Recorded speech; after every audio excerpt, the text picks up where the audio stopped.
Happy New Year, Fridays at 5 friends. Today we will be looking at the first pieces of legislation to be introduced.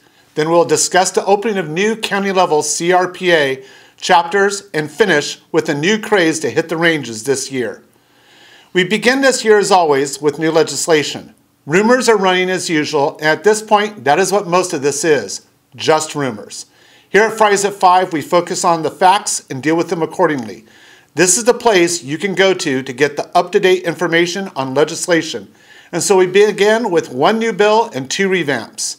Today to discuss these bills is CRPA's Advocacy and Outreach Manager, Kevin Small. Welcome, Kevin. Thank you. The left, as always, is looking for a way to tax the law-abiding, and last year they tried when Assemblyman Jim Cooper of the 9th District, representing Elk Grove to Lodi, attempted to tax you, the law-abiding gun owner, with AB 2497 in order to pay for school counselors.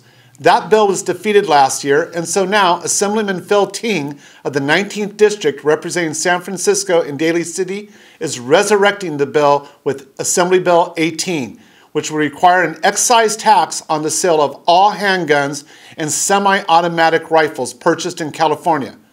That's right, folks, another tax on the law-abiding that will result in nothing to reduce criminal activity. Assemblyman Ting has never met a bill that he doesn't like to revamp.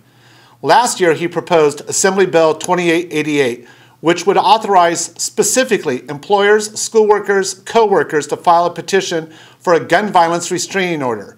The bill made it to the governor's desk last year, where Governor Brown vetoed it on September 26, 2018, and stated in his veto message the following: all the persons named in this bill can seek a gun violence restraining order today under existing law by simply working through law enforcement or the immediate family of the concerning individual.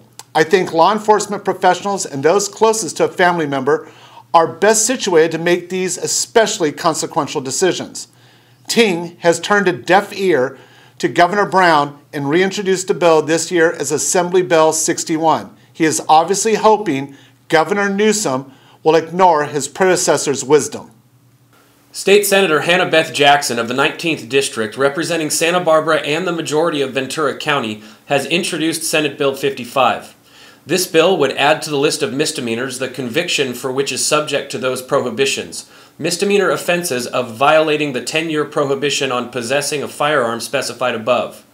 The bill would also apply the above 10-year prohibition to a person who has been convicted of 2 or more specified misdemeanors, or 2 or more convictions of a single specified misdemeanor in a 3-year period involving alcohol intoxication or possession of certain controlled substances for sale, and would make a violation punishable as an infraction. The bill would impose a new 10-year prohibition to a person who commits another of those misdemeanors during the initial 10-year prohibition period, and would make a violation punishable as an infraction. This bill would also make it an infraction for a person prohibited from owning and possessing a firearm pursuant to these provisions to own, possess, or have under their custody or control any ammunition or reloading ammunition. This is just the first week of the 2019 legislative season, and we will keep you updated as we move forward. We want you to be informed and engaged in this fight. And to assist you in doing so, the California Rifle Pistol Association is debuting a new platform, and Kevin is here today to tell you about it. That's right, Rick. This is something that we're all very excited about. And as many of you have inquired as to how you can meet other CRPA members, local politicians, promote our efforts in your own community, we are pleased to announce that we are opening gun owners groups of Los Angeles, Orange, Riverside, and San Bernardino counties as chapters of the California Rifle and Pistol Association.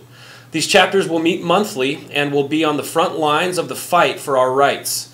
Each chapter will have events, political actions, seminars on legislation, litigation, firearms education, and activity in the area statewide. For more information, see the links below on how you can get involved. Each month on this program, we will highlight the location of a new chapter statewide. Shooting sports in California and across the nation are always innovative and highlight the interest of the current generation. When the boomers came of age, they began to replace their parents' generation of bullseye shooting with shooting disciplines that reflected their youth. Thus, here in California, the Single Action Shooting Society was born and now is an international phenomenon.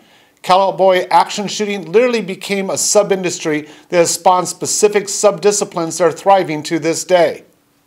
California is poised once again with Gen X and Millennials leading the way, ironically, with TV and film of the 1980s, and are developing a set of shooting disciplines based on iconic programs such as Miami Vice, Magnum P.I., and other hit shows of that era. Much of it is similar to the current three-gun trend with some fun and unique twists. Look for an in-depth review of these events and the manufacturers behind them in the upcoming March-April edition of the Firing Line magazine. After a stagnant December, the Ventura County Fair Board will be hosting another meeting at the end of this month. That's January 22nd at 9 a.m. in the Derby Club building. I want to encourage anyone who can come and make it out to show your support for the gun shows on the Ventura County Fairgrounds. Due to our efforts, the board decided in November to contract the first two shows of 2019, but we need to continue and show them the support that the community has for these shows and urge them to contract through the end of the year.